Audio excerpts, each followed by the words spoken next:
In the aftermath of Hurricane Helene and Milton, FEMA has provided more than $1.5 billion in assistance to Floridians. But now, nearly 6 months after the storms, our Hannah Deneen looks into reports of people unexpectedly seeing their temporary housing payments dry up.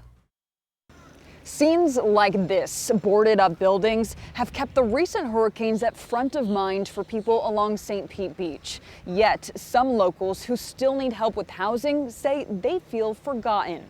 Right here's the water line. So imagine that inside my house.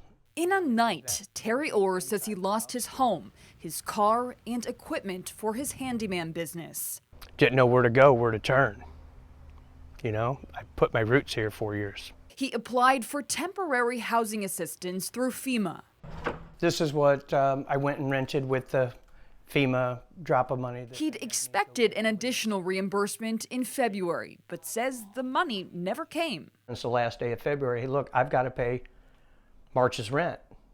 So then I had to call and say, can you please use the security deposit? After pressing for weeks, that's when I started calling. Terri says he just learned the payment is pending, but feels he and others are getting the runaround. Hurry up and hold, hurry up and hold, hurry up and hold, hours.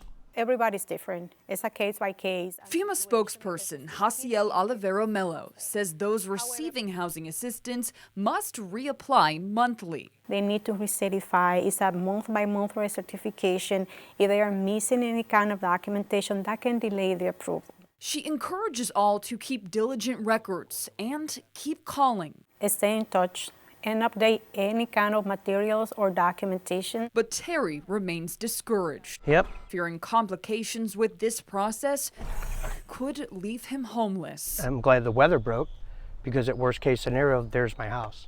In St. Petersburg, Hannah Deneen, 10 Tampa Bay. And we should mention FEMA has closed their sites in Florida where people could meet with representatives in person, but they encourage people to call them or track the claims on their website or app.